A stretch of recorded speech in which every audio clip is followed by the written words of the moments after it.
খুলনা বিভাগের 10 জেলায় ঈদকে সামনে রেখে পুরনো লক্কর-ঝক্কর ও দুর্ঘটনার শিকার হওয়া বাস মেরামত করে রাস্তায় নামানোর চেষ্টা চলছে।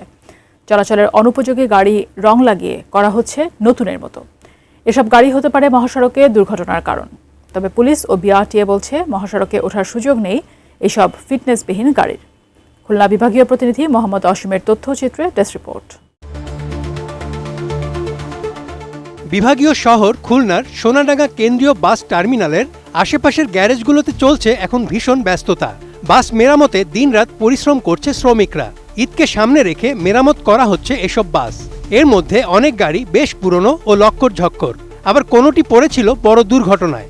ভাঙাচোরা অংশে ঝালাই ও রঙের প্রলেপ দিয়ে চলছে রাস্তায় নামানোর চেষ্টা। ফুল বডি খুলে মেরামত করে আবার ঈদের জন্য উপযোগী করে তোলা হচ্ছে। এটা এই গাড়িটা রিপেয়ারিং করতেছি ঈদের আগে, খুব দ্রুত সাইডে যাওয়ার জন্য রাস্তা আর কি, যাতে রোডে টিপ খাটতে পারে আর কি। বুঝছি গাড়িটা পুরনো হয়ে গেছিল, আমরা এই কারণে গাড়িটারে নতুন করে রিফাইন করে গাড়িটা রাস্তায় ছাড়তেছি। এই গাড়ি মনে করেন বয়স হয়ে গেছে অন্তত 20 বছর। 20 বছরে তো মনে করেন সব নষ্ট হয়ে গেছে, আমরা সেইগুলো রিপেয়ারিং করে দিই। নতুন বডি তো বাংলাদেশে মনে করেন ওগুলো নতুন চ্যাসিসের অর্ডার নেই, সেই সব রিপেয়ারিং করে কাজ করি। সচেতন মহল বলছে প্রতি ঈদের আগে ও পরে দুর্ঘটনায় প্রাণহানি বাড়ে সড়কে। এসব দুর্ঘটনার অন্যতম কারণ ফিটনেসবিহীন গাড়ি। ঈদ উপলক্ষে তড়িঘড়ি করে মেরামত করা গাড়ি কতটা নিরাপদ তা নিয়ে বরাবরই প্রশ্ন ওঠে।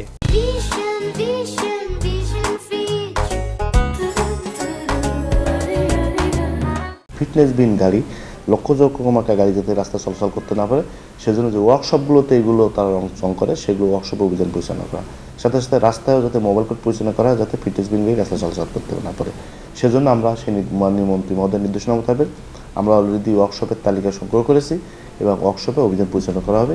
পুলিশ বলছে ঈদে ফিটনেসবিহীন গাড়ি সড়কে যেন চলাচল করতে না পারে সেজন্য সতর্ক তারা, সেই সাথে নেওয়া হচ্ছে ব্যবস্থা।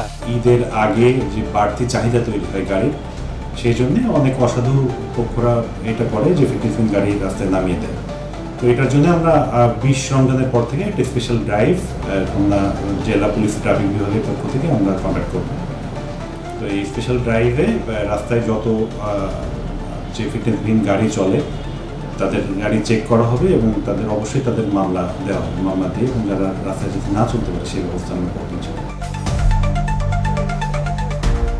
বিআরটিএর তথ্য অনুযায়ী খুলনা বিভাগের 10 জেলায় ফিটনেসকৃত গাড়ির সংখ্যা 32,518টি আর ফিটনেসবিহীন গাড়ির সংখ্যা 24,767টি। বিভাগের প্রতিটি জেলার বাস টার্মিনালে ফিটনেসবিহীন গাড়ি চলাচল বন্ধে এবার মোবাইল টিম পরিচালনার কথা বলছে বিআরটিএ বিভাগ। বিআরটিএ সহ প্রশাসন, মাঠ প্রশাসন যারা মাঠে থাকেন তাদের এটা দেখার দায়িত্ব। আসলে এটি কেউ দেখেন না। এটা না দেখার পিছনে আমাদের কাছে মনে হয় যে অন্য কোনো কারণ হচ্ছে যে সবাই ম্যানেজ করে চলার যে একটা প্রবণতা আমাদের দেশের মানুষের মধ্যে রয়েছে, সেটার মধ্য দিয়ে আসলে এক ধরনের বখরার মধ্য দিয়ে, এক ধরনের কমিশন সুযোগ সুবিধার মধ্য দিয়ে আসলে এই অপকর্মটি চলে।